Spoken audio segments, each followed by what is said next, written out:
Welcome. You're not here by chance. This channel is a place where history finds its voice, and you just close your eyes. Let the night wrap around you like a forgotten story. Imagine a world where the gods have fallen silent and ancient. Truths begin to crumble. A world where borders dissolve, cities are flooded with foreign tongues, and familiar values no longer hold. This is not a utopia, nor is it a dystopia. This is the Hellenistic age, the time after Alexander the Great, when ancient Greece ceased to be a self-contained world of philosophers and became a crossroads of empires. Ideas and anxieties dot in. The noise of these transformations, a new kind of philosophy emerged, not for the beauty of thought, but for survival. A philosophy that sought not so much to understand the world as to endure it. How do you keep your peace when everything is falling apart?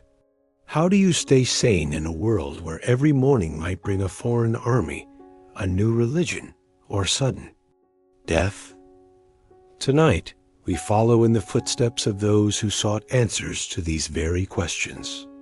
The Stoics, the Epicureans, the Skeptics, they searched for mental quiet amid the noise of history. Their ideas are not dusty treatises, but lifelines, crafted to help one stay afloat in a world spinning out of control. They said, do not be afraid. Do not cling. Do not judge. Seek the simple, live simply, think deeply. In this lecture, we hear the voice of that distant age, a voice that still speaks to us now, because the fears of the Hellenistic world are, in many ways, our own. And perhaps their wisdom can help us endure our time. Let us journey back to the lands where Western philosophy was born. Picture ancient Athens. You stroll slowly through the Agora, the city's main square, the beating heart of public life. Here, people discuss politics, the nature of being, laws, virtue. The air is filled with voices, philosophers, craftsmen, merchants, poets. It all blends into a single symphony of a city where thoughts become action. You feel the warm sun on your skin, like a greeting, and a soft sea breeze carrying the scent of olive oil and fresh bread. This is not just a walk. This is a moment of encounter with minds that changed the course of history. Their thoughts, spoken thousands of years ago, still shape how we see the world. Let us begin with Thales of Miletus. Imagine the rocky coastline of the Aegean Sea, where waves crash with a deep, steady rhythm against the shore. Thales walks along the water's edge, his gaze fixed and thoughtful.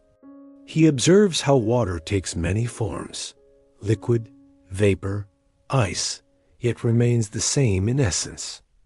It is everywhere. It is life. And then, like a flash in the mind of a thinker, comes the idea.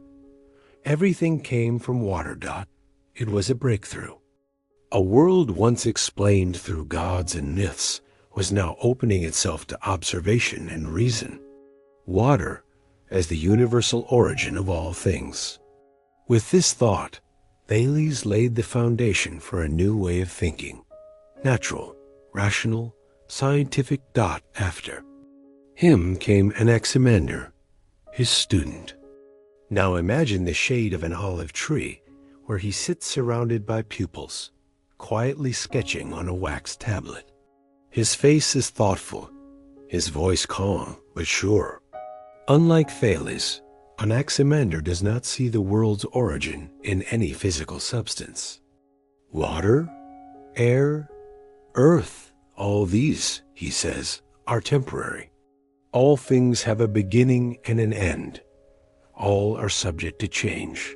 He proposes a different idea, the apeiron, the infinite, the boundless, something without shape or end, unknown to our senses, yet giving rise to all. It is the eternal and indestructible source of being, from which opposites emerge, hot and cold, dry and wet. From this clash, the variety of the world is born. Picture him explaining this, asking you to imagine mixing hot and cold water and feeling how something new is created between them. So it is with the Epeiron. It creates, combines, destroys, and creates again. It is the source of all motion, the breath of the universe. Anaximander looks up to the starry sky and points. Even the heavenly bodies follow this cycle. Everything is born, grows, dissolves, and returns again. The cosmos is not a still image, but a living, ever-changing organism. This idea is revolutionary. It shatters the old belief in a world that is fixed and eternal in form. But Anaximander goes even further. He introduces morality into the very structure of the cosmos. In his view, the world is just. Everything that oversteps its bounds will be balanced. Fire consumes wood, and then comes water to extinguish it. The elements pay their debts to one another for their excesses. And in this eternal play of opposites, the Epeiron acts as a judge, the keeper of harmony. You feel how this philosopher, with his quiet voice, reveals not just theories, but the very soul of existence. His ideas are rooted in reality. They are not removed from the world, but rather help us make sense of it. He offers not just a way to observe the universe, but a way to belong to it, to see yourself within the eternal cycle of birth and decay as you leave the shade of his garden. There is a quiet wonder in your heart, as if something has shifted within you, as if you've touched the abyss and found that within it lies order, meaning, justice. Epeiron, the infinite, the beginning and the end of all things. And your thought, barely formed, suddenly feels like part of a chain of reflection stretching across the centuries. We continue our journey through time, among the shadows of antiquity, the whispers of the wind, and the rustling of leaves, where thought becomes philosophy, and breath becomes part of the cosmos itself, out to the south of Ionia, in the sunlit city of Miletus around 580 BCE, lives Anaximenes, the student of Anaximander. Imagine yourself walking through the sun-drenched streets of Miletus. The air is rich with the scent of lavender, fresh herbs, and sharp eastern spices. The city pulses with life, merchants calling out prices, artisans repairing their goods, philosophers engaged in unhurried conversation. A little apart from the city's clamor, on a green meadow beneath the broad shade of trees, a small group has gathered. At its center stands a thoughtful man, his gaze lifted toward the sky. This is Anaximenes. He watches the slow drift of clouds, the shimmering sunlight filtering through the leaves, and feels the soft breath of wind against his face. He doesn't speak loudly. His voice is calm, steady, but his words hold a new vision of the world. Like his teacher, Anaximenes seeks the primordial origin of all things. Thales saw it in water, Anaximander in the boundless and formless Epeiron, but Anaximenes finds it in air, in that same invisible element that brushes the skin, stirs the leaves, and fills the lungs. Picture him lying in the grass, eyes closed, sensing a unity with this unseen yet ever-present substance.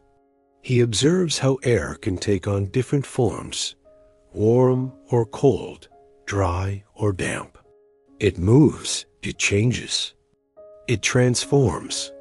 From these simple observations arises a profound idea. Air, when compressed, becomes water, then earth, then stone. And when rarefied, it becomes fire, ether, light. Imagine the philosopher breathing into his palm and feeling warmth, then glowing and sensing coolness. This is the simplest demonstration of his theory, but behind it lies a vision of the universe as a living, flowing process, inseparable from breath itself. For Anaximenes, air is not just matter. It is something greater. It is pneuma, the breath of life, the animating force within the body, and the sustaining force of the chung. Cosmos. Just as air animates a person, so does the great air, the primal substance, animate and permeate the entire universe. This is the bond between microcosm and macrocosm, the unity of human and world dot. He raises his hands to the sky and explains to his students. The stars, the sun, the moon, these too are forms of air, rarefied, ignited, made radiant. The cosmos is not some distant, separate dome. It is a continuation of the earth, an extension of breath. All is one. All is connected. These ideas overturn the prevailing views of his time. The world is no longer split into the heavenly and the earthly. Everything is a single current, a single breath. His students listen in silence, held by the gravity of his vision. Anaximenes does not ask for faith. He invites perception, sensation, observation. He teaches how to look at the sky and see not a miracle, but a pattern. He teaches how to breathe with awareness and to realize that each breath joins you to the entirety of existence dot as you leave the shade of his meadow. You carry with you a new awareness of air, no longer an empty nothingness, but the origin, the medium, and the essence of being. Air, invisible yet constant, present in all things. The legacy of Anaximenes is this awareness of the delicate connection that binds all that is. Now our path takes us to the island of Samos, into the misty reaches of the 6th century BCE. Here, in a quiet coastal village where the waves gently caress the shore, begins a story wrapped in mystery. Here lives a man whose name will become a symbol. Pythagoras dot in the village. People speak of him with reverence. He traveled through Egypt and Babylon, studied with priests and astronomers, and now teaches things that cannot be fully captured in words. The harmony of numbers, the music of the spheres, the immortality of the soul. Picture a warm evening. The air carries the scent of the sea and figs. In a modest sanctuary lit by the golden glow of oil lamps, the Pythagoreans gather. Their robes are simple, their movements calm. They live as one soul, bound by discipline, purity, and the pursuit of truth. They chant contemplative hymns, meditate, and count. Pythagoras stands before a board, a reed stylus in hand. He speaks of number, not as a symbol, but as essence. For him, number is the fundamental reality. All things are number. Everything is ratio, proportion, rhythm. He demonstrates how the strings of a lyre produce different sounds depending on their length, and how these tones correspond to simple numerical ratios. Music, he says, is mathematics. The cosmos is music. All things are connected. Numbers, he explains, are archetypes. The 1 is the beginning. 2, duality. 3, harmony. The Pythagoreans gather at a triangular altar to contemplate the perfection of the triad. Their numbers are almost alive, almost divine dot, but his most famous idea is the theorem. The right triangle, the hypotenuse, the squares of the sides. It is all so simple, drawn in the sand. Yet it is more than geometry. It is a law of the universe. What holds true in figures also holds true in the stars, in the rhythm of planets, in the pulse of the heart. Pythagoras speaks also of the soul. It is immortal. It is reborn. Life is not singular. We live again and again, walking the path of purification. Virtue, for him, is not mere ethics. It is a way to approach truth, to free oneself from the wheel of rebirth. Not by the firelight in the dark, he tells stories of lives that were. Within them lie lessons. Within them, light. His students listen in silence. They believe every action is a link in a chain, that the goal is purity, harmony, union with the divine. The community is closed. Not all may enter. Initiation is a second birth. The novice learns symbols, chants sacred numbers, and one day, knowledge is revealed to them, secret, vast, inexpressible. Leaving Pythagoras' sanctuary, we carry with us a sense of beauty, mystery, and meaning. We begin to see that numbers are not merely tools for counting, but the language of the universe. That the soul is not a shadow, but a light. That truth resides in balance, in harmony, in the striving for the highest dot, the legacy of Pythagoras. Lives on. It resonates in music, shines through mathematics, breathes in philosophy. It whispers, look deeper, listen more intently, live more purely.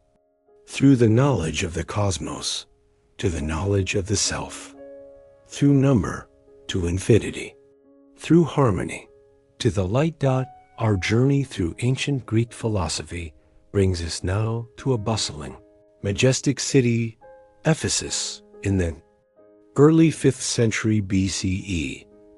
Imagine yourself walking down narrow stone-paved streets. The air is rich with the scent of incense and spices. The calls of merchants fill the air, mingled with laughter, the clinking of metal, and the rustle of fabrics. Amid this colorful life, hidden away in a quiet corner, stands a temple, and in its shadowed colonnade sits a solitary figure, deep in thought. This is Heraclitus. His contemporaries called him the weeping philosopher, for his melancholic nature and his vision of a world permeated by constant motion, change, and conflict. It's as if he feels the current of life more sharply than others, and that makes him seem distant, sorrowful. Picture him walking along the banks of the Cayster River, watching the stream flow. Never the same water, never the same shape. Each time we step into a river, it is no longer the same. And from this quiet reflection is born his most famous phrase, Pi y nu tau alpha epsilon. Everything flows. He repeats it like a mantra to his students. You cannot step into the same river twice, he says. And in these words lies the essence of his worldview. To Heraclitus, reality is not a collection of static objects, but a process. All things, living and non-living, material and spiritual, are caught in motion. Nothing stays the same. The very essence of being is change. He explains this by the fire. Just as flame consumes wood and turns it into ash and heat, so too the universe renews itself, endlessly through cycles of birth, decay, and rebirth. But behind this change, he sees not chaos, but order. A deep, intelligent order, silent and hidden, like breath. He calls it the Logos, the word, the reason, the law. Logos is the invisible thread woven through the fabric of reality, keeping the cosmos from unraveling. Though the world appears to shift and swirl, at its heart lies an eternal principle. Of balance. Imagine Heraclitus sitting among the trees, speaking to his students. He picks up a bow, pulls the string taut, then shows them a lyre. Harmony, he says, is born of tension between opposites. Without tension, there is no sound. Without struggle, no motion. Without conflict, no growth. And so Heraclitus teaches that opposites do not war, they complete each other. Light exists only because there is darkness. Life finds meaning only in the face of death. Joy is known only through sorrow. He calls this the unity of opposites. Imagine his students, inspired by these thoughts, beginning to see the world anew. One of them sits by a stream, watching a butterfly break free from its cocoon. In that small act, he sees his teacher's philosophy, life as motion, as transformation, as endless becoming. Heraclitus leaves no rigid teachings. He dictates no rules. He offers instead a way of seeing. He says, do not cling to dogma. Do not crave fixed views. True understanding comes when we behold the world as it is, ever-changing, ever-flowing, yet within that change, deeply ordered. And so, when we part from Heraclitus, we carry with us a new perception of life. We feel the very fabric of being shift and shimmer. And in that movement, we do not find chaos, but meaning. The legacy of Heraclitus reminds us not to fear change, but to embrace it. For truth, like the river, never stands still. It lives in the flow. Against this backdrop, another voice soon rises, stark and resolute. The voice of a philosopher who follows Heraclitus, yet rejects almost everything he said. His name is Parmenides. He comes from Elia, and he sees the world in an entirely different light. But that is another story. Our philosophical journey now leads us south, to the city of Elea in Italy, nestled among the olive groves and sun-drenched vineyards of the Mediterranean coast.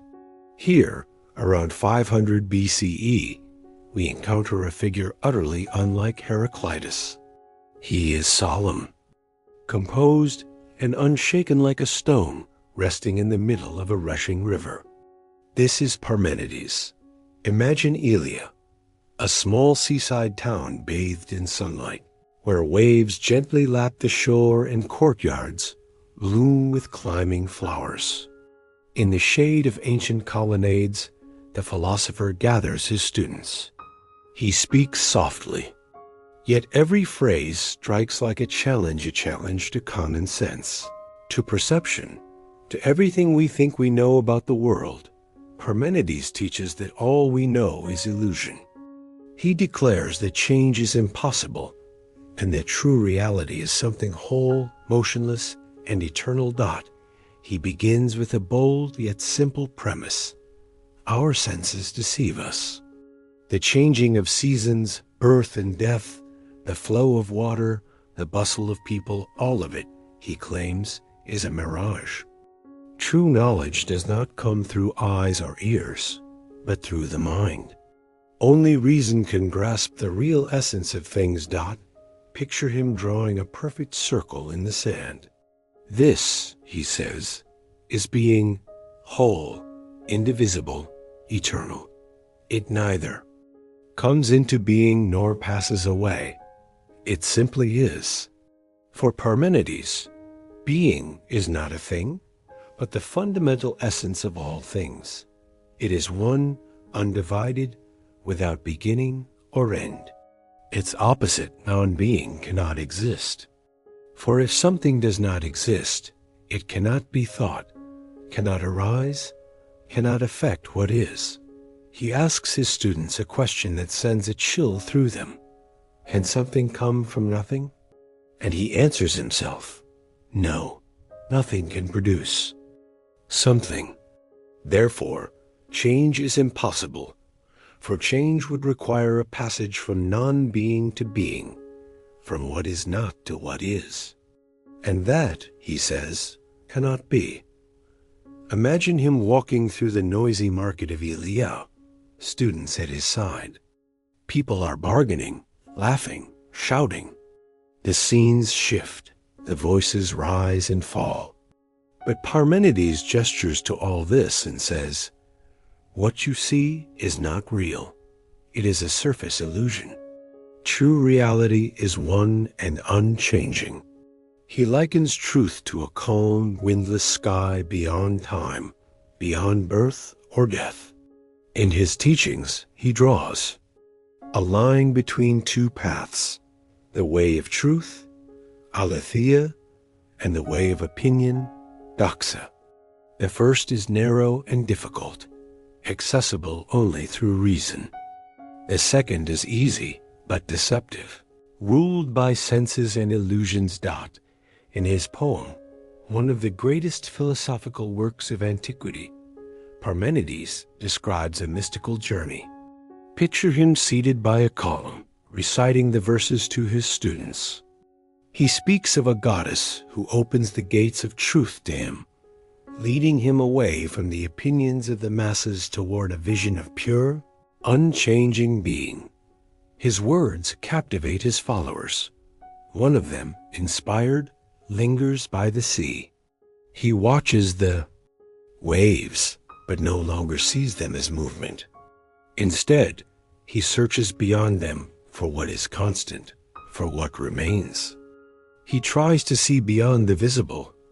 Parmenides' philosophy challenges not only common sense, but the very spirit of philosophy itself. He divides the world into two realms, the apparent and the true. In doing so, he opens the door to metaphysics. Later thinkers would struggle to reconcile his radical ideas with the evident diversity of the world. One of those thinkers was Zeno of Elea. His mission, to defend Parmenides' vision. And so he created paradoxes that baffle even the sharpest minds. He argued that motion is impossible, for before you can cross a distance, you must cross half of it, and half of that half. Endlessly, Parmenides and his school left a profound mark on the history of philosophy. They were the first to ask, "What is?" and to reject easy answers. They looked beyond the surface of things, seeking their very essence, pure being, immutable truth. And as we depart from Elea, we carry with us a haunting sense that, beneath the sound of waves and the whisper of the wind, lies a silence deeper than any motion, the silence of being. Leaving behind Parmenides and his followers, we step away from the hushed serenity of the peaceful court of Elea. Yet we carry something greater with us, a quiet sense of wonder, a mind stirred awake. We carry doubt, the thought that beneath the ever-shifting face of the world there lies something unmoving, eternal. A thought powerful enough to change how we see everything. Our philosophical journey now leads us to Sicily, a picturesque island, encircled by the azure waters of the Mediterranean Sea. Here, in 450 BCE, atop a cliff where a warm wind carries the scent of wild herbs, we meet the figure of a poet, a sage, a mystic. Empedocles of Akragas. Picture him, standing at the edge of a cliff, surrounded by his students. No books, no tablets, only the sea, the sun, the wind, and the living word. He speaks with passion, with fervor, like a man who truly believes in what he sees beyond the senses. He is not merely a philosopher. He is an Empedocles, proclaims that everything in the universe is made of four roots, four primal elements: earth, water, air, and fire.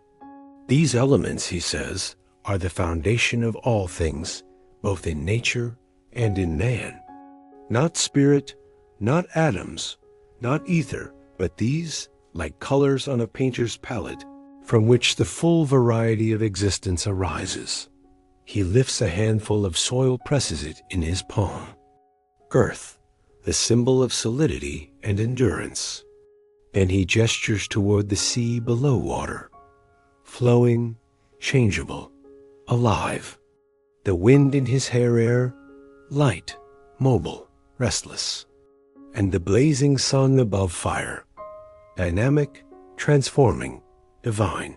But these four elements are not merely material principles. Empedocles teaches that two forces govern them: love and strife. Love, the force of union, attraction, harmony. Strife, the force of separation, conflict, division. Everything in the world, he says, emerges from the eternal dance of these two powers. He draws a circle in the dust, divides it into 4 quarters, in each an element.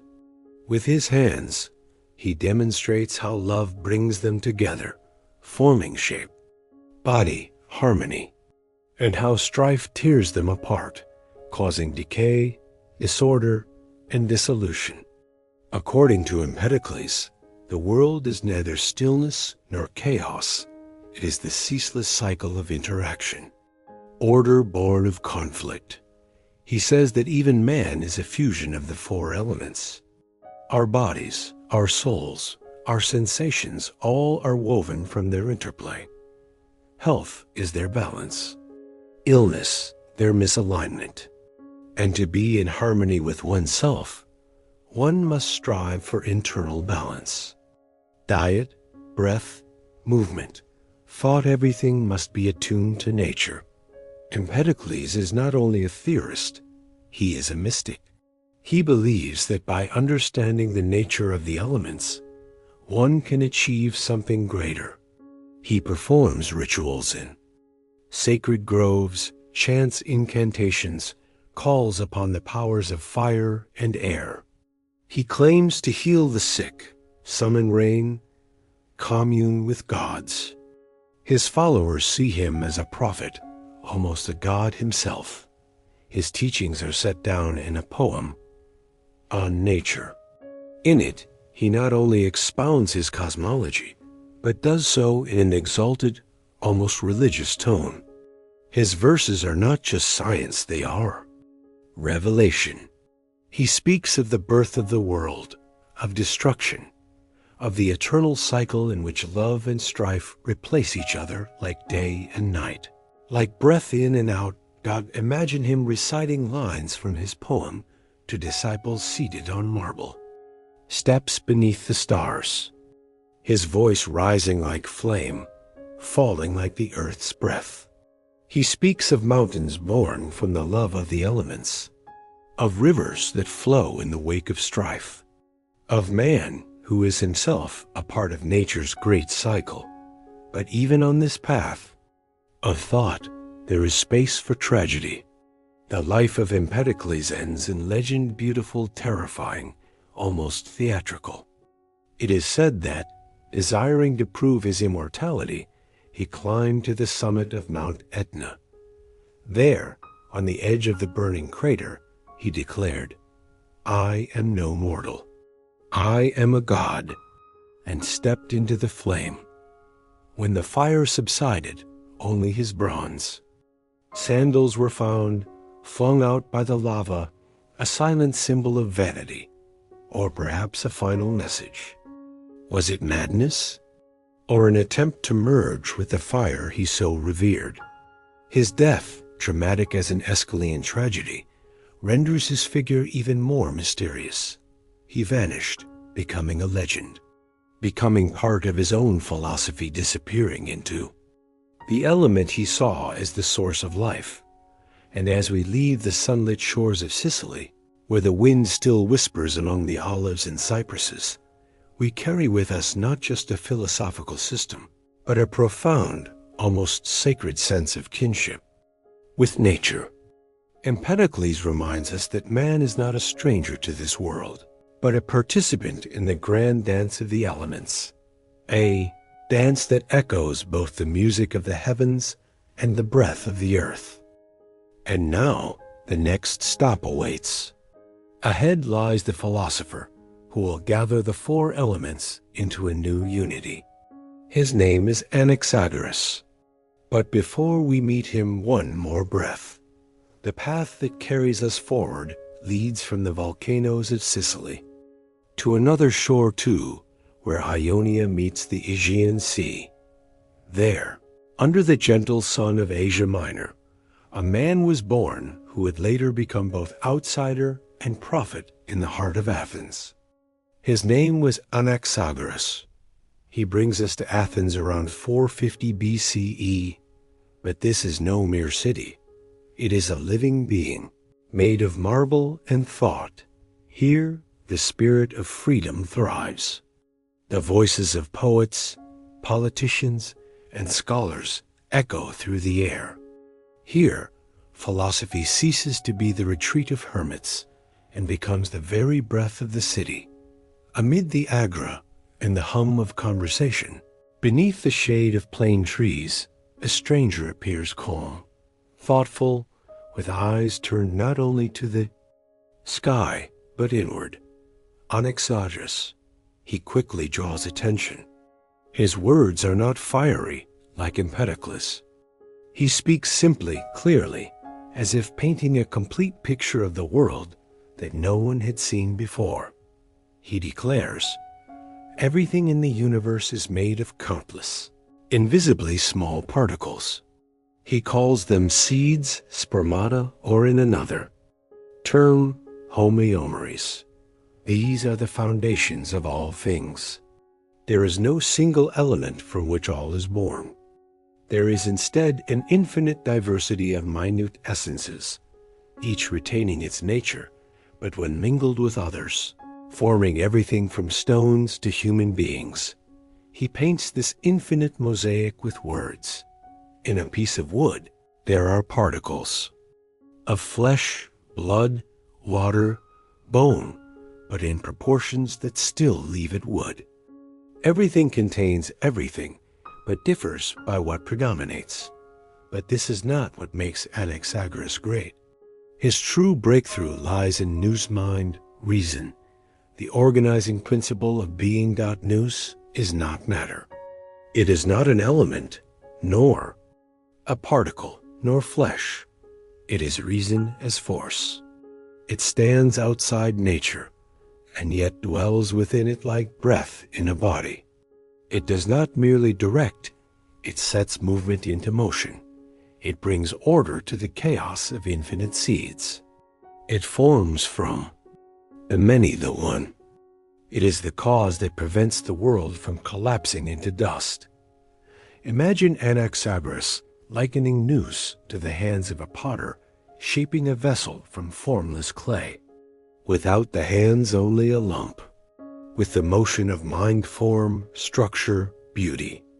Nous is divine intelligence ever present, infinitely subtle, and yet powerful. It knows all, and encompasses all. And so he speaks, gazing at the stars. Nous has begun to move. The cosmos begins to swirl, like a vast whirlpool. Seeds begin to spin, to join and separate. From this vortex arise the elements, air, fire, water, and earth. The world did not come into being by chance. It was conceived. Anaxagoras looks to the sky and says, the sun is not a god, but a blazing rock. The moon is no divine lantern, but earth reflecting light. And all that moves above us moves by the will of Nous. These words sound almost defiant. Athens is a city of philosophers, yes, but also a city of gods.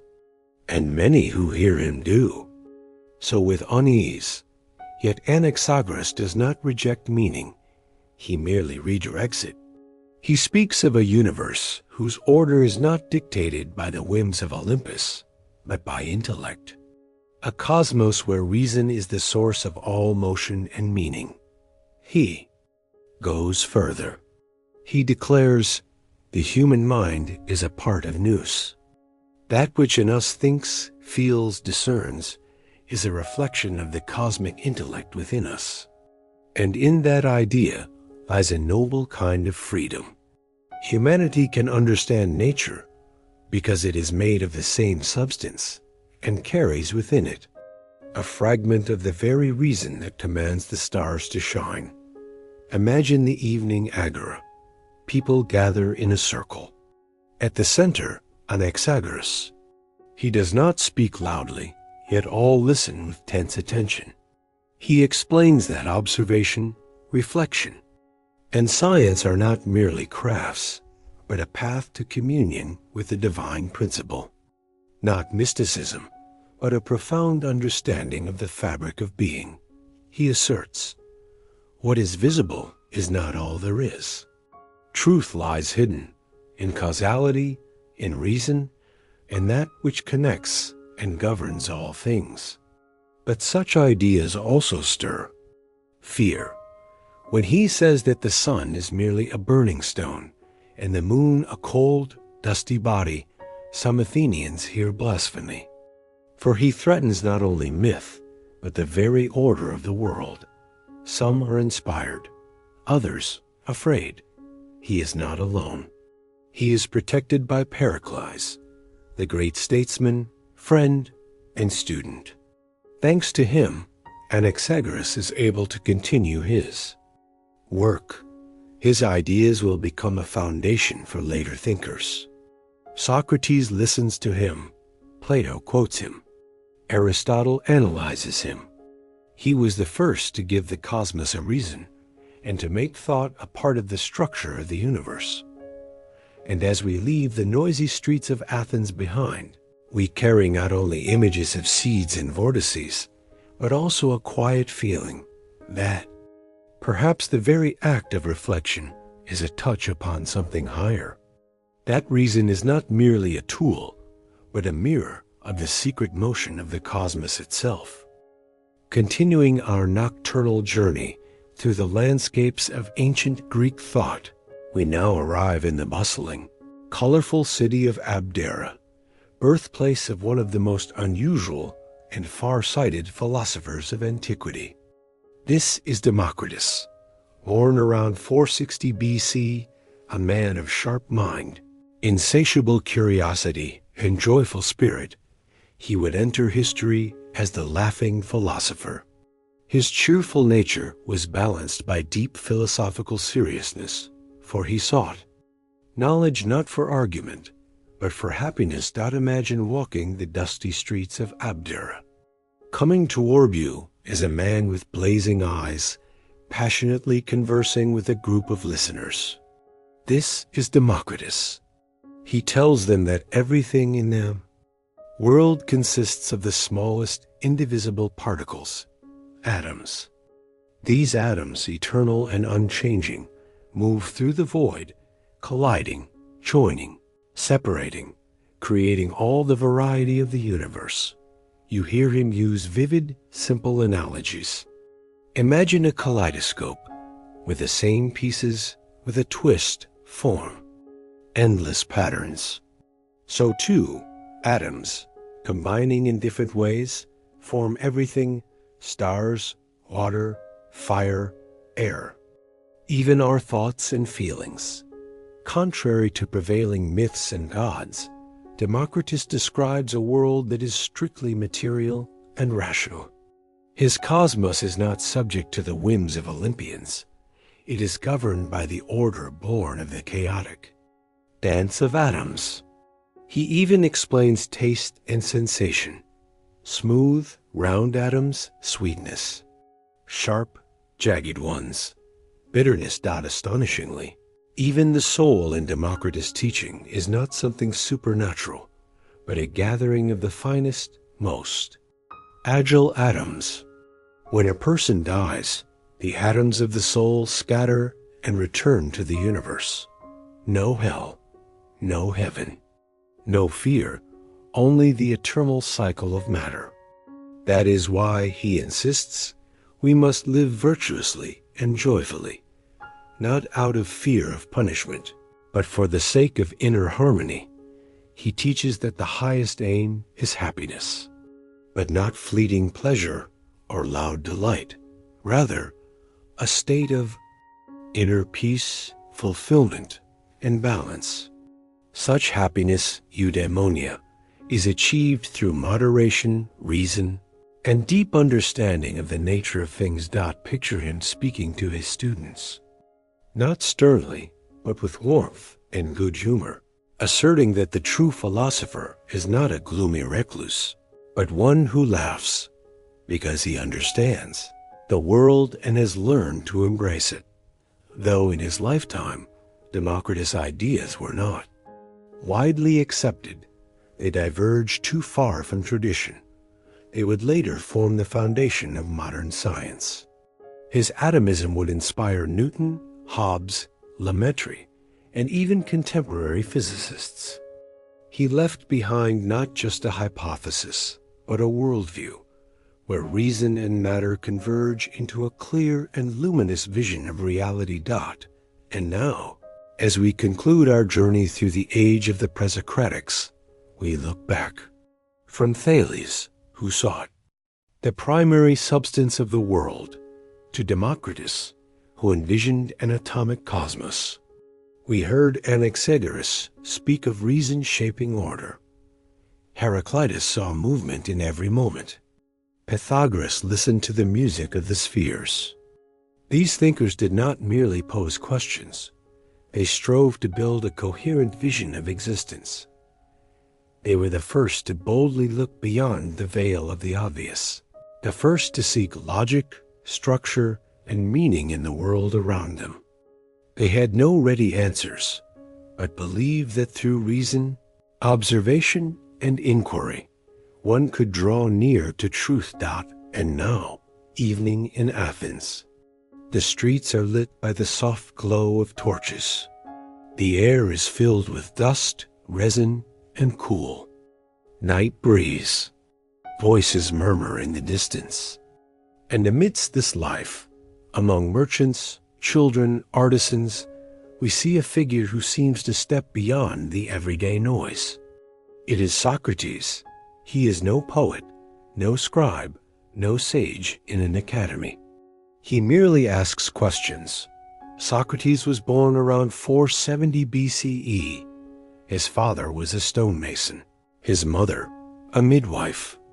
And as he would later say, with a touch of irony, he realized one day that he could help not bodies, but minds, delivering not infants, but ideas.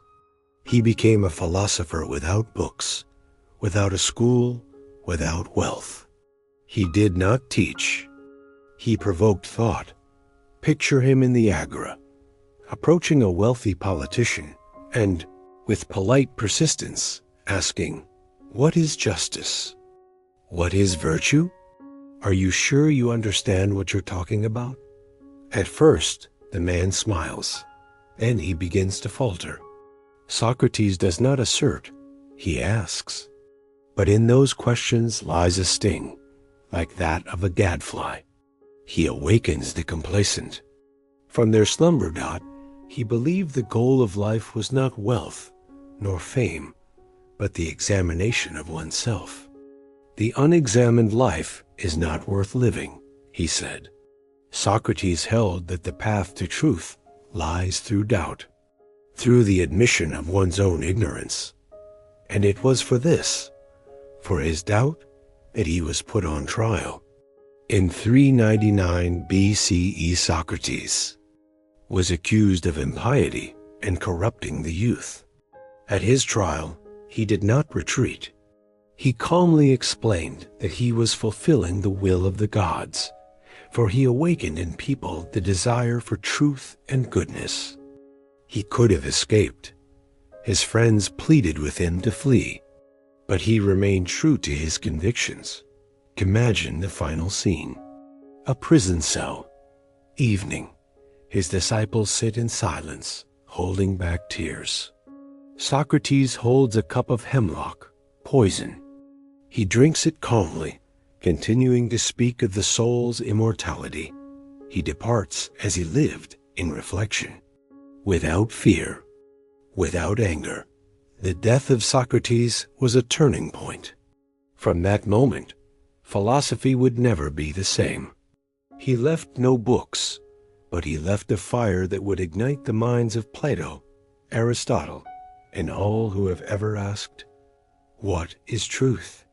And now, in the quiet of this philosophical evening, we bid farewell to Socrates and to the entire generation of Presocratic thinkers.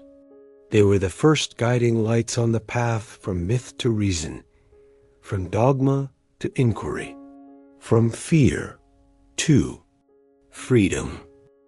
Plato, his most renowned student, did not merely remember his teacher's words. He carried forward the tradition of dialogue, capturing the very essence of Socratic thought. It is through Plato that Socrates' reflections have reached us.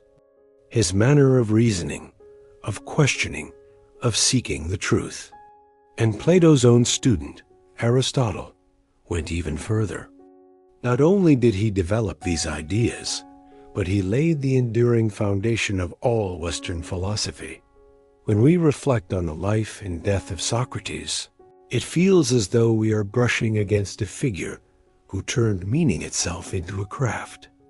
A man who dedicated his life to the pursuit of wisdom and dared to challenge the most deeply rooted traditions, remaining true to his convictions, even in the face of death. His fate serves as a powerful reminder that it is not enough to believe in values. One must live by them. Right up to the very end got critical thinking, doubt, the refusal to accept norms merely because they are norms. These are not abstract, philosophical notions, but a living impulse we've inherited from Socrates. His legacy is not a completed system, but a challenge to each of us to become like an ovdom, a gadfly in our own lives, to ask questions, to think, to seek understanding not only of the world, but of ourselves. Now, let us travel back in time. Imagine you are seated on the slope of a hill among a small group of listeners. Before you stands Socrates. He is not giving a lecture. He begins a dialogue. Such was his path. Dialogue, a living conversation, a way of thinking together.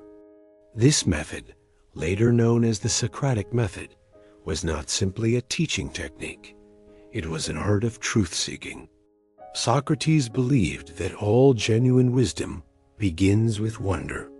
And so he asked questions, one after another, prompting his interlocutor not to recite inherited opinions, but to peer into the very foundations of their beliefs. Picture him speaking with a young Athenian, asking, "What is justice?" A simple question, and yet a treacherous one. The youth answers with confidence, but Socrates continues gently, persistently, precisely, one question after another. The answers begin to falter, contradictions appear. The youth's certainty wavers. But this is where real thinking begins, for the more questions one asks, the closer one draws to the truth. Socrates was not a mentor who handed out ready-made answers. His aim was to help a person realize the limits of their knowledge and begin to search. He believed that true wisdom begins with the recognition of one's ignorance. Know thyself. This was the first step, and this too was the heart of his ethics. Virtue, said Socrates, is not simply good behavior. It is a path. It is something far more valuable than fame, wealth, or power. A life without the pursuit of virtue to him was not merely empty, it was unworthy. His famous "Know thyself" was not a slogan, but a call to inner labor, to look honestly within, to acknowledge one's weaknesses and ignorance, and to strive day by day to become better. He said, "The unexamined life is not worth living." In that single phrase lies the core of his philosophy. If you do not analyze, do not question, do not doubt, then you are not truly alive. For Socrates, The soul was the true essence of a human being. Not the body, not appearance, not status, but the soul.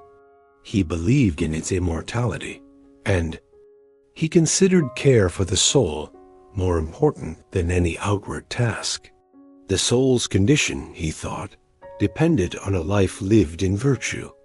If you live honestly, if you pursue truth, you keep your soul healthy.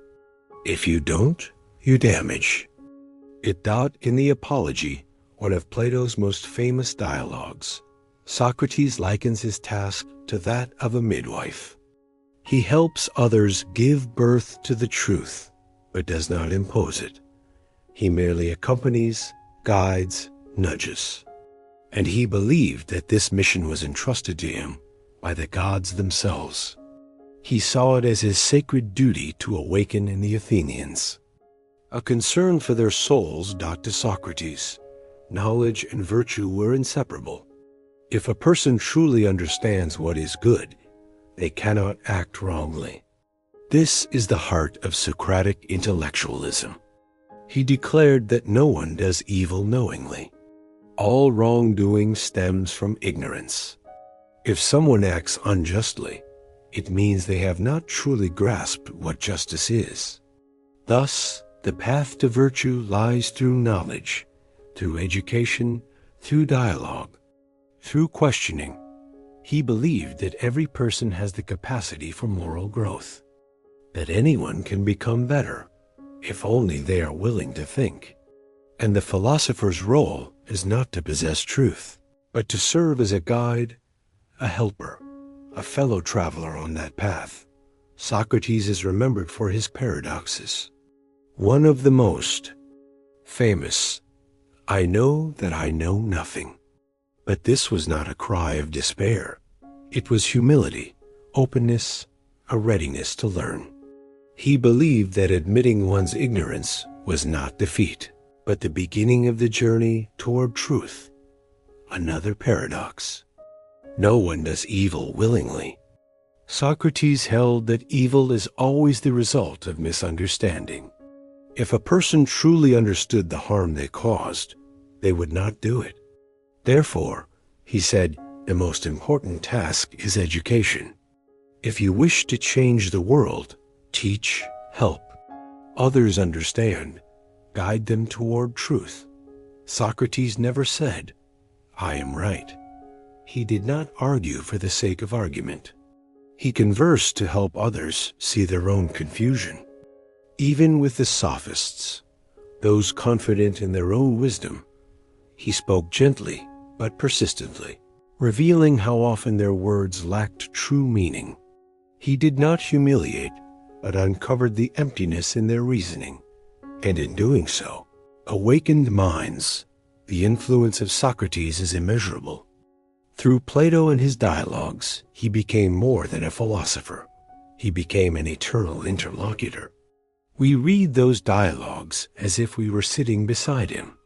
We hear his voice, quiet, patient, deep. We partake in the conversation, though. 2,500 years have passed, and every time we ask, but why is it so? Every time we doubt the obvious, every time we search for truth within ourselves, we continue his path. Plato developed Socratic ideas into a profound philosophical system of his own, delving deeply into the nature of reality, knowledge, and the ideal state. His student, Aristotle, in turn, carried this tradition forward, expanding upon Plato's concepts and laying the groundwork for much of Western philosophy.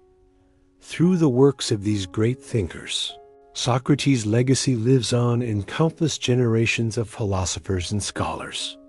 His relentless drive to question, to seek truth, and to challenge assumptions laid the very foundations of Western thought and continues to inspire critical reflection and ethical inquiry to this day.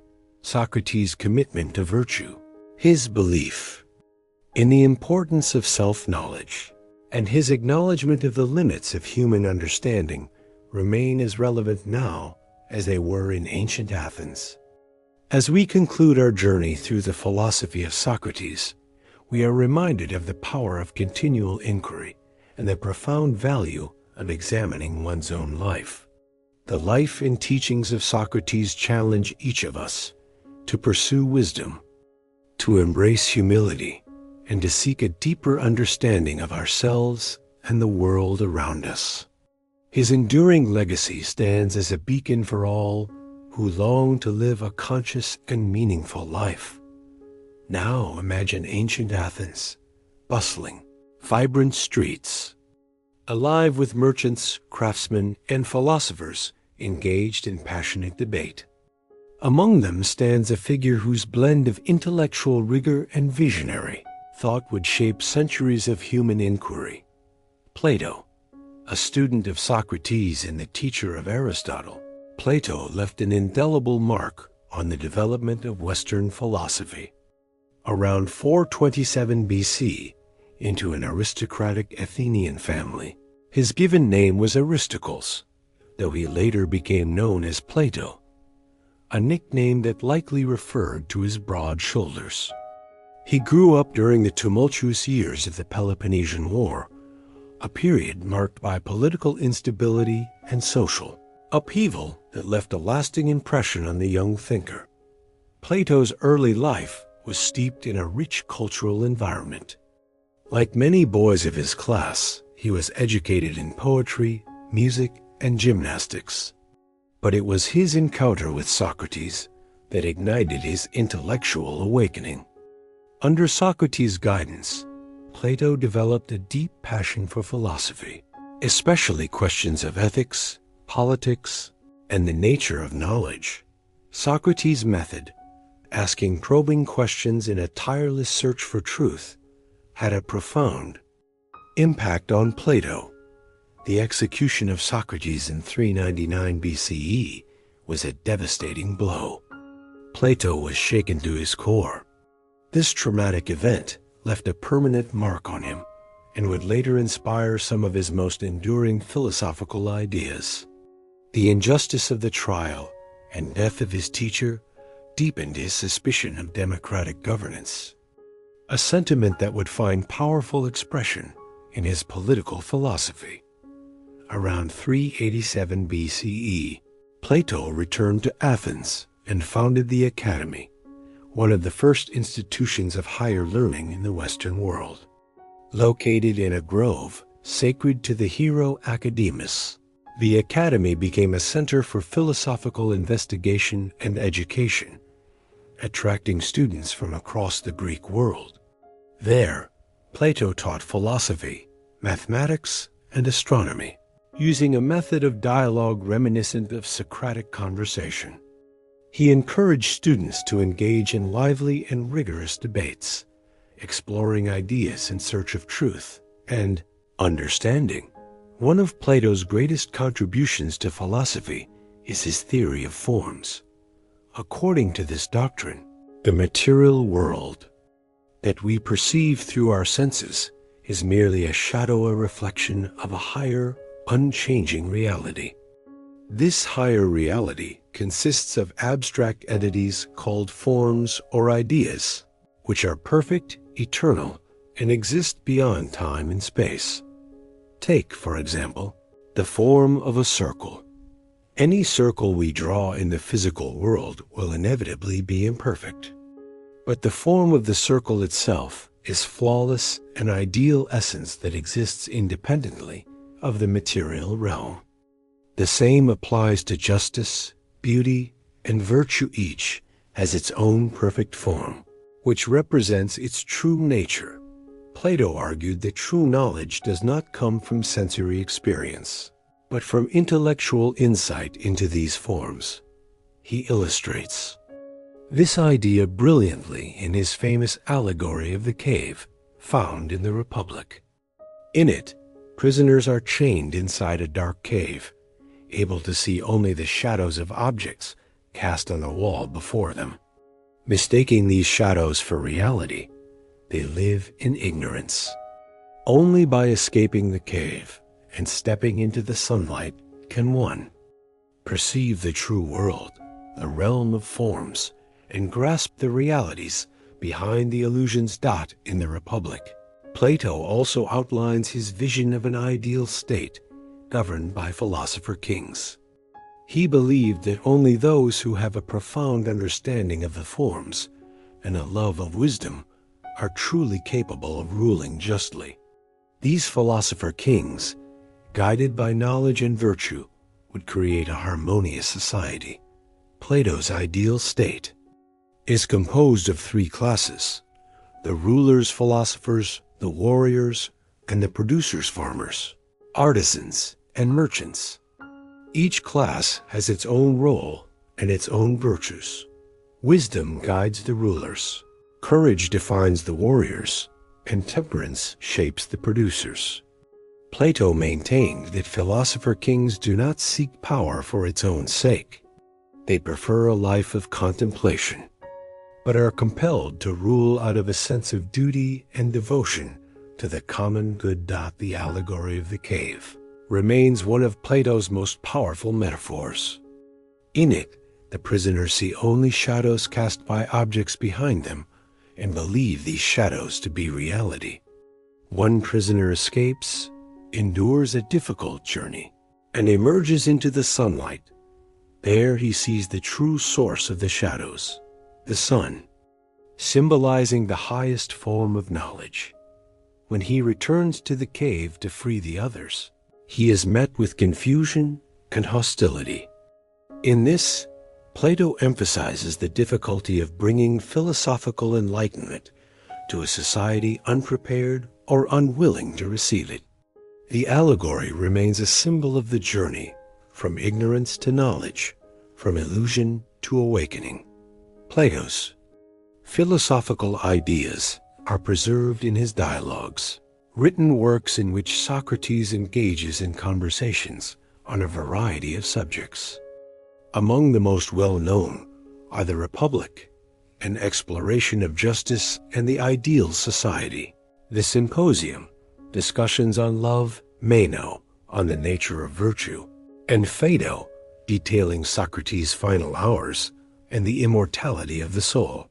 These dialogues explore complex philosophical questions, present diverse perspectives, and challenge the reader to reflect deeply. In this way, Plato not only preserves Socratic teachings, but also advances a rich and original philosophical system of his own. Plato's influence reaches far beyond his own time, shaping the course of Western philosophy, science, and political thought. His student Aristotle would both build upon and challenge many of Plato's ideas, developing a new system of thought that would dominate medieval scholasticism. Plato's academy continued to flourish for centuries, serving as a model for later universities.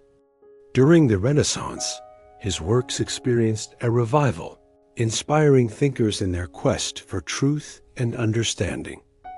Plato's dedication to the pursuit of knowledge, the value of education, and the importance of self-examination continues to inspire us to understand and improve the world around us. His timeless vision of a just society governed by wisdom and virtue, along with his profound inquiries into the nature of reality and ethics, invites us to look beyond the visible and strive for deeper understanding. In contemplating Plato's life and teachings, we recognize the enduring power of philosophy to illuminate the mind and transform lives. Imagine yourself walking through the radiant streets of ancient Athens, the bustling marketplaces, the stone columns glowing in the Mediterranean sun, the scent of bay leaves and honey in the air. This is the heart of thought, the cradle of ideas, the pulse of aspiration. And it is here, amid the intellectual rhythm of this great city, that a young man named Aristotle begins his journey. He was not born in Athens, not in this stone heart of philosophy, but in a quiet town called Stagira. Yet in time, his name would become synonymous with wisdom itself. His family was not merely respected, it was influential. Aristotle's father, Nicomachus, served as the personal physician to the king of Macedonia. From an early age, Aristotle was immersed in the aromas of medicinal herbs and conversations about the nature of the human body. This early closeness to empirical knowledge, to science in its raw form, would lay the foundation for all that would follow. At the age of 17, Aristotle set off for Athens to join Plato's academy. There he would remain for 20 years, 2 decades of study, questioning, and reflection. Plato, his mentor, would one day call him the mind of the school. This was no empty praise, though philosophical disagreements would arise between them. A thread of mutual respect always endured. After Plato's death, Aristotle left Athens and traveled to Assos, a coastal city in Asia Minor. There, he not only continued his philosophical work, but also married Pythias, the niece of a local ruler.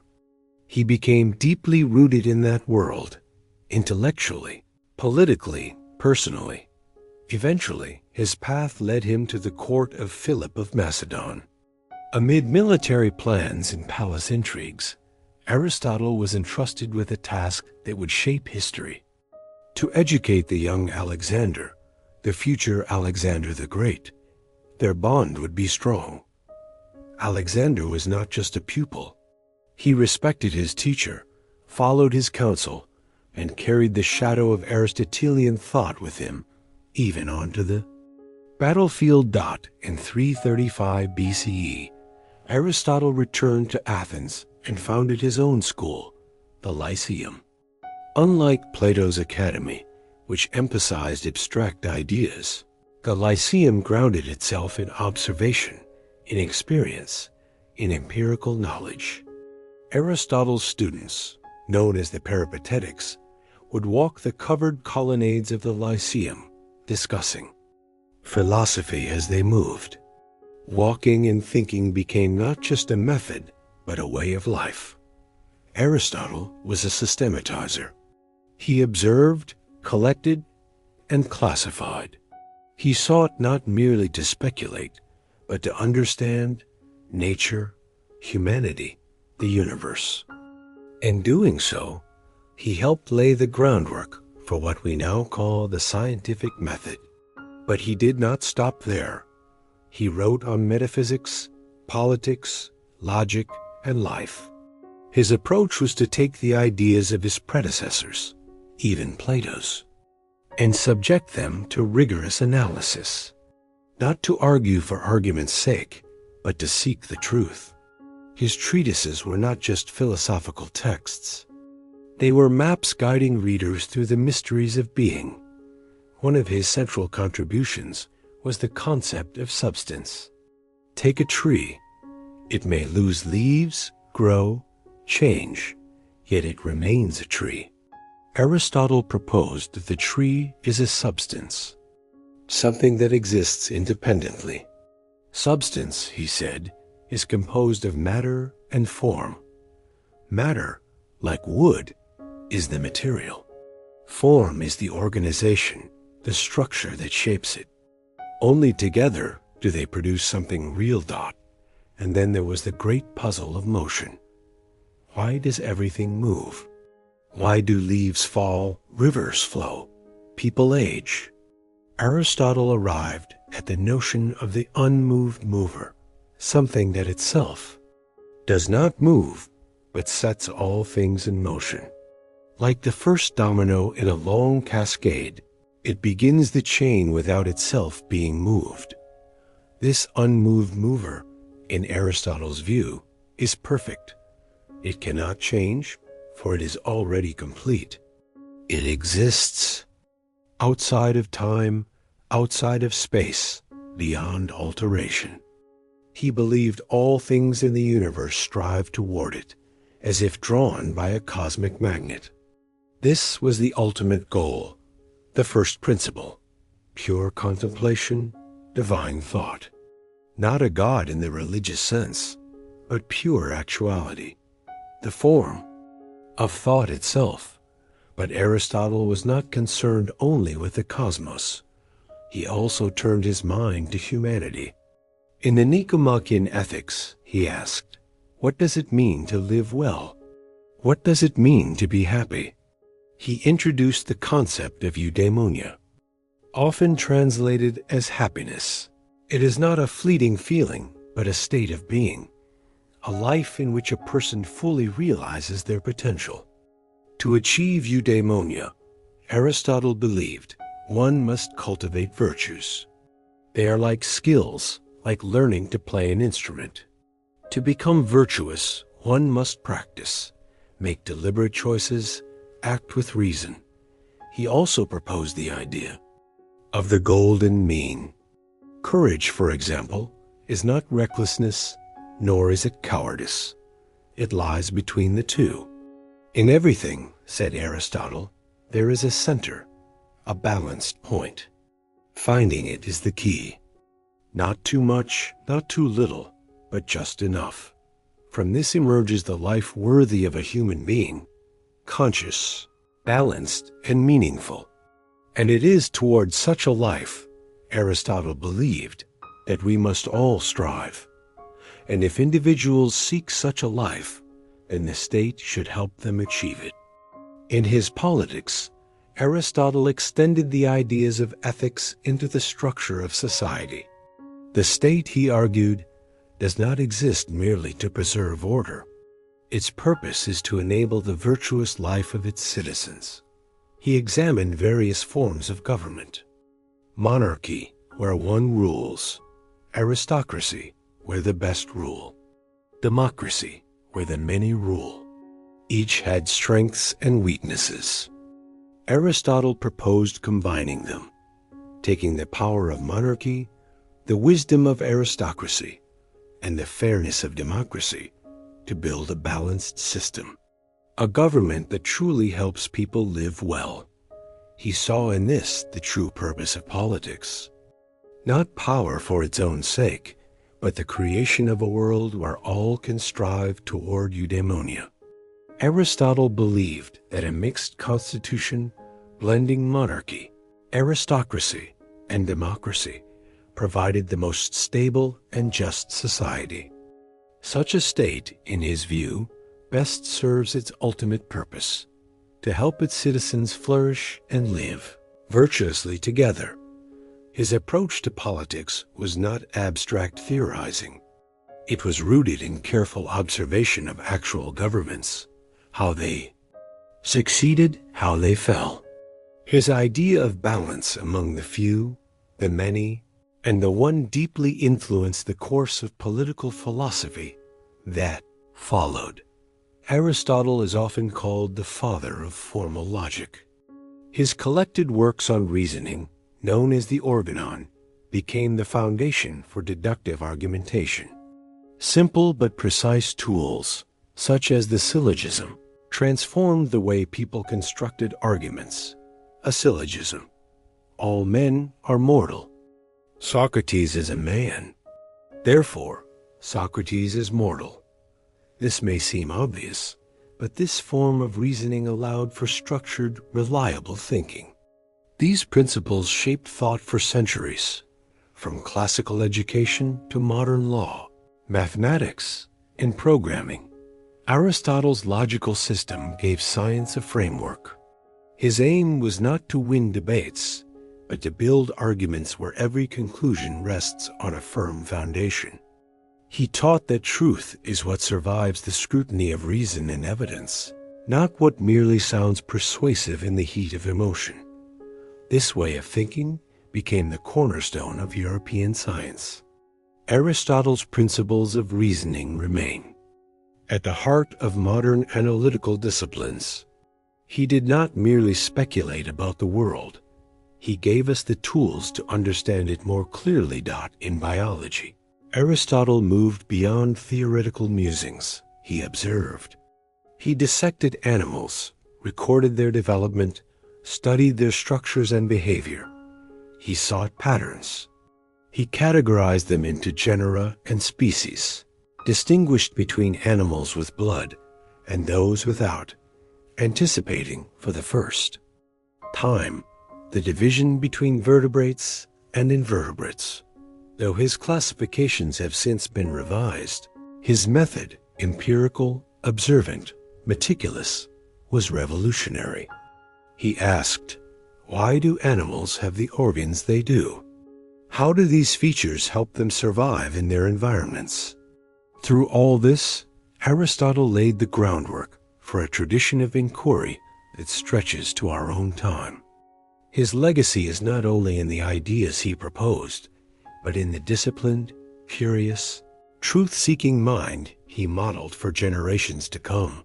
Imagine yourself walking through the radiant streets of ancient Athens, the bustling marketplaces, the stone columns glowing in the Mediterranean sun, the scent of bay leaves and honey in the air. This is the heart of thought, the cradle of ideas, the pulse of aspiration. And it is here, amid the intellectual rhythm of this great city, that a young man named Aristotle begins his journey.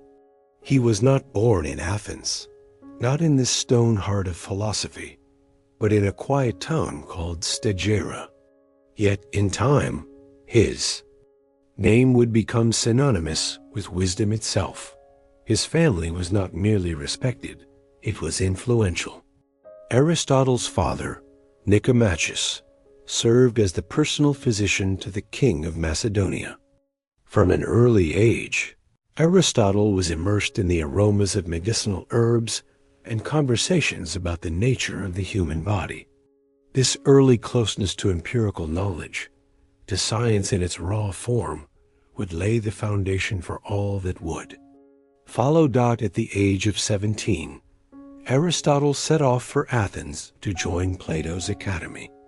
There he would remain for 20 years, 2 decades of study, questioning, and reflection. Plato, his mentor, would one day call him the mind of the school. This was no empty praise. Though philosophical disagreements would arise between them, a thread of mutual respect always endured. After Plato's death, Aristotle left Athens and traveled to Assos, a coastal city in Asia Minor. There, he not only continued his philosophical work, but also married Pythias, the niece of a local ruler. He became deeply rooted in that world, intellectually, politically, personally.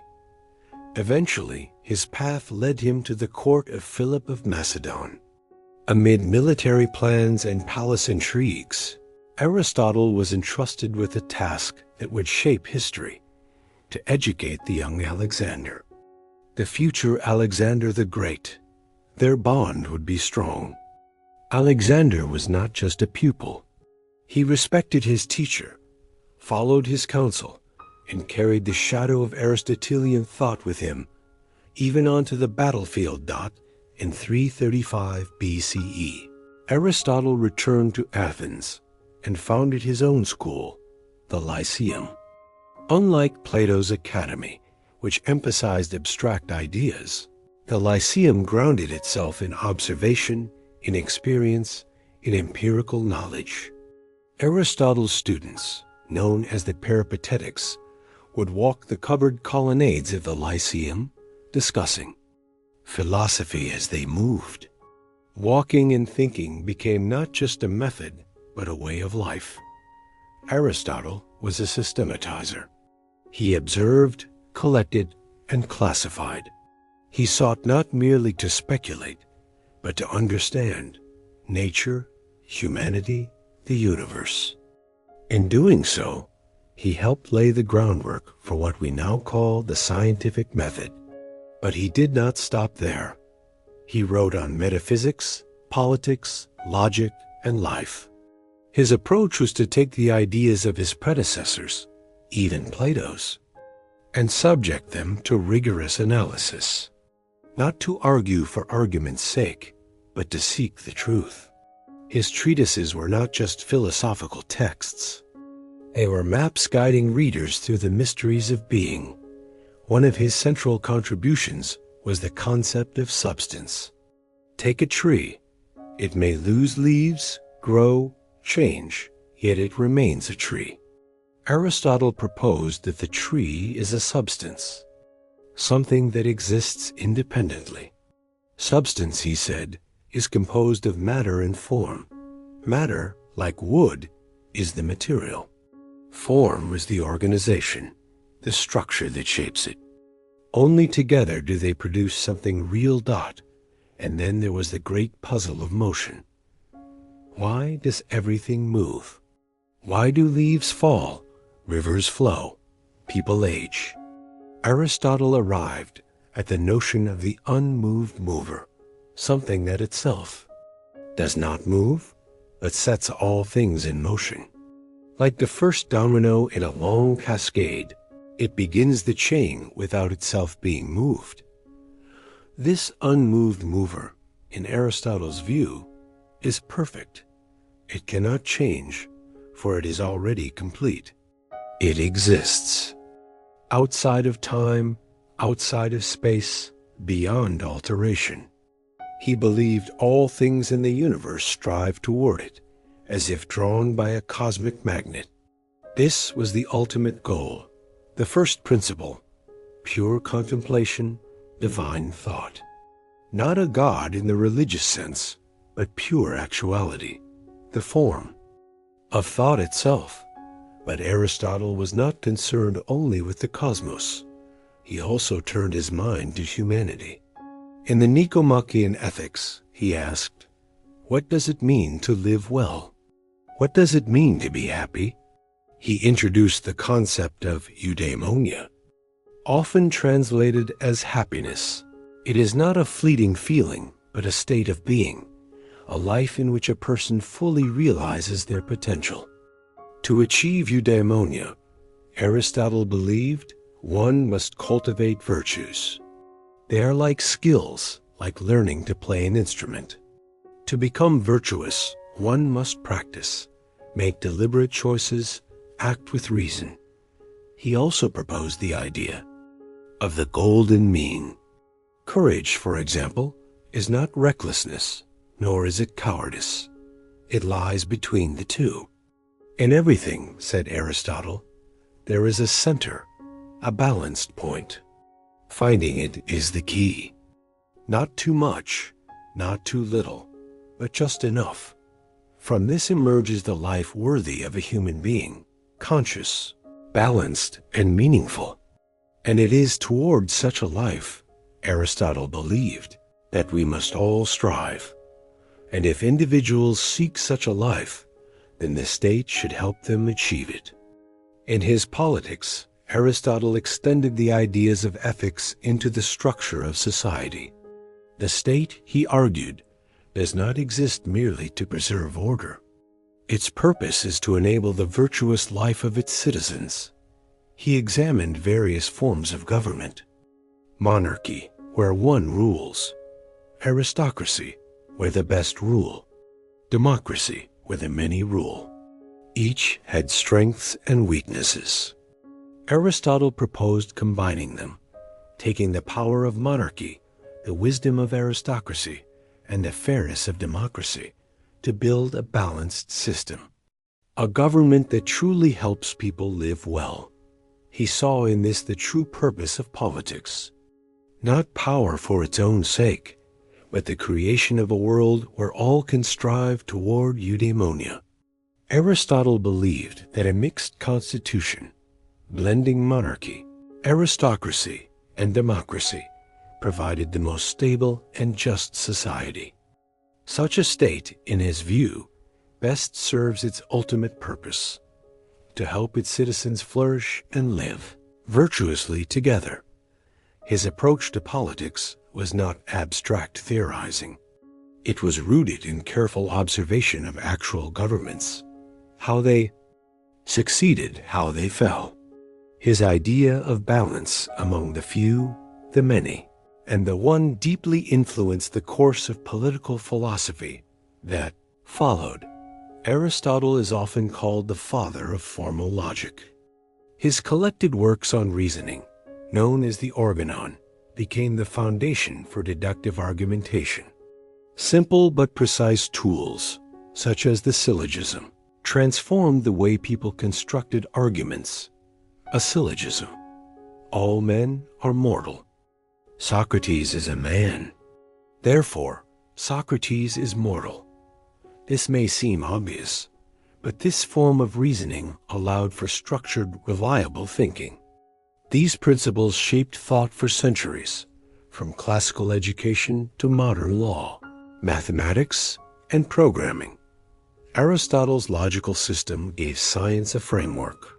His aim was not to win debates, but to build arguments where every conclusion rests on a firm foundation. He taught that truth is what survives the scrutiny of reason and evidence, not what merely sounds persuasive in the heat of emotion. This way of thinking became the cornerstone of European science.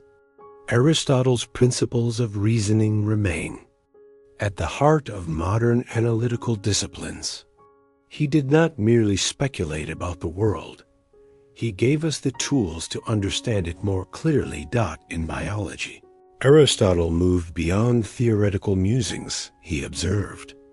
He dissected animals, recorded their development, studied their structures and behavior. He sought patterns. He categorized them into genera and species, distinguished between animals with blood and those without, anticipating for the first time the division between vertebrates and invertebrates. Through all this, Aristotle laid the groundwork for a tradition of inquiry that stretches to our own time. His legacy is not only in the ideas he proposed, but in the disciplined, curious, truth-seeking mind he modeled for generations to come. Though his classifications have since been revised, his method, empirical, observant, meticulous, was revolutionary. He asked, why do animals have the organs they do? How do these features help them survive in their environments? Aristotle united observation with theory. He did not merely seek details, he sought meaning. And though many of his descriptions were later revised, his approach, blending data with reflection, became a cornerstone of science. He initiated a process later continued by Linnaeus, Darwin, and countless biologists. He led the study of nature out of the realm of myth and into the realm of inquiry. In his work Physics, Aristotle asked essential questions. Why do things move? Why do they change? He divided the world into 4 elements: earth, water, air, and fire. Each, he believed, sought its natural place. The heavy moved downward, the light rose upward. A stone falls because earth strives toward the center. Smoke rises because fire and air are drawn to the heavens. He distinguished between 2 types of motion, natural and forced. The former occurs on its own, according to nature. The latter is imposed from without. When an apple falls, it is natural. When a stone is thrown into the air, it is forced. Aristotle also proposed a system of 4 causes. A thing exists because there is matter from which it is made. There is a form that gives it shape. There is an efficient cause, someone or something, that brings it into being. And finally, there is a final cause, the purpose for which it exists. These 4 questions, what, how, who, and why, became the foundation of European natural philosophy. Although Newtonian physics later displaced many of Aristotle's ideas, his drive to explain nature through causality remained a vital part of scientific tradition. He was the first to see the world is not governed by chance, but by principles. In his treatise on the heavens, he described the cosmos as an ordered whole. At its center stood the earth. Around it, in perfect circular orbits, moved the sun, the moon, the planets, and the stars. These celestial spheres were made of ether, a 5th element, distinct from earthly ones. It was eternal, unchanging, perfect. The heavens belong to the realm of order, the earth to the realm of change. This was a cosmology in which everything had its rightful place. Harmony was built into the very nature of things. The stars moved not randomly, but eternally and intelligently under the influence of divine intellect. Aristotle's geocentric model endured for centuries. It was adopted by the Greeks, the Romans, Islamic scholars, and medieval Europe. Only with Copernicus in the 15th century did it begin to be replaced. But it was Aristotle who first attempted to describe the heavens not in terms of myth, but in terms of structure and order. Even when his theory lost scientific accuracy, it remained a compass. For he had shown that the universe could be understood, that it was logical, that it could be explained. After Aristotle's death, his works did not disappear. They were preserved in the Islamic world, translated and studied. When they returned to Europe, they became the bedrock of scholasticism, a philosophy of the Middle Ages. His ideas about observation, logic, and systematization laid the groundwork for the scientific revolution. Even centuries later, from Galileo to Darwin, Aristotle's legacy continued to influence. His writings on ethics, politics, logic, biology, physics, and astronomy were all part of the single drive to understand the nature of the world. He was not merely a philosopher. He was an architect of knowledge. His curiosity, his method, his belief in reason all became the foundation upon which science was built.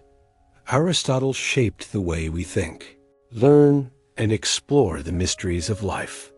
His influence echoes through the centuries. After the death of Alexander the Great in 323 BCE, the Hellenistic period began an era of cultural and intellectual expansion. The Greek Empire spanned vast territories, leading to a widespread exchange of ideas, philosophies, and cultures. It was an age of searching. The world was changing. It was becoming more uncertain. And philosophy responded. New schools of thought emerged: Stoicism, Epicureanism, and skepticism. Each sought a path to inner peace amid instability, political upheaval, and cultural disorientation.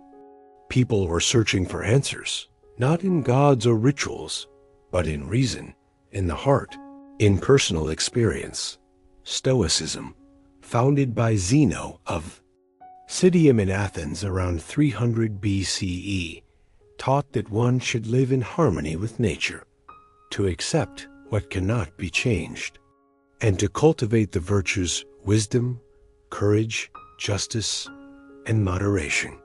For the Stoics, happiness lay not in possessions, fame, or pleasure. Happiness was the ability to govern oneself. Only our thoughts and actions are under our control. Everything else is not, and therefore should not trouble us. Self-discipline, rationality, tranquility, that was their formula. These ideas inspired later generations, especially the Romans. Seneca, Epicurus, and Marcus Aurelius were all Stoics. They taught that illness, loss, and failure are inevitable, but we always choose how to respond. And in that response lies our power. Epicureanism was, in spirit, its opposite. A philosophy founded by Epicurus in the 4th century BCE. He claimed that the goal of life is pleasure, but not the excess we often associate with the word. Rather, quiet joys, friendship, knowledge, inner peace. For Epicurus, happiness was the absence of suffering. No physical pain, no mental anxiety. He taught, live simply, live wisely. Avoid fear, especially the fear of death. According to Epicurus, The gods are indifferent to humanity. Death is not torment, it is merely an end. Avoid, and so fearing. It is pointless. This was a radical idea. In a world filled with myths and religious terrors, where the afterlife was portrayed as dreadful, Epicurus offered another view. Do not be afraid. Live here. Live now. In this world, his philosophy offered comfort, a simple path for those who wanted to escape fear and pain and find peace in reason and simplicity. Skepticism was the third major school. Its proponents Biro of Elis and his followers doubted the very foundation of knowledge. They claimed that humans can never know anything with certainty. Everything we think about the world is filtered through bias. Thus, the wisest course is to suspend judgment, not to assert, not to insist. The skeptics taught, do not seek absolute truth. It may not exist. But peace of mind can be found by giving up the struggle for certainty. This, they believed, was the path to serenity, intellectual humility, openness, and the willingness to admit that we do not know and do not need to doubt. It was a philosophy of calm. Calm in the face of an unknowable world. A life not dominated by the tension of explaining everything. All three schools, Stoicism, Epicureanism, and skepticism, did not exist in isolation. They debated. They influenced one another. They searched for shared values. The Stoics and skeptics, for example, both valued reason. The Epicureans and Stoics both sought inner peace, though by different routes at a time when the familiar structure of the polis was crumbling. When the state as the foundation of life was fading, philosophy offered a new ground, a new way to love. How does one remain calm when surrounded by war, power, change, foreign peoples, unfamiliar gods, and new languages? These schools offered answers. Not one answer, but a map of possible directions. Their reflections were not merely personal. They considered the nature of the state, politics, and humanity's place in a world where boundaries were dissolving. The Hellenistic individual found themselves in a world where old traditions no longer applied, and philosophy became a guide in this new reality. The influence of these schools proved enduring. It spread not only throughout the Greco-Roman world, but also into early Christian thought. Many church fathers argued with the Stoics. Some were inspired by the Epicureans. Through philosophy, they tried to understand how faith and reason could coexist. And though centuries have passed, the questions posed by Hellenistic philosophers remain with us. What is happiness? What should we fear? How can we find peace in a world beyond our control? These ideas still resonate within introspection, psychotherapy, ethics, and in how we face anxiety and change. They remind us, reason, calm, acceptance, and moderation are not just philosophical terms. They are tools to survive. To live. Ancient Greece was a place where philosophy was a way of life. Socrates, Plato, Aristotle, the Hellenistic schools all spoke of one thing: seek wisdom. 4.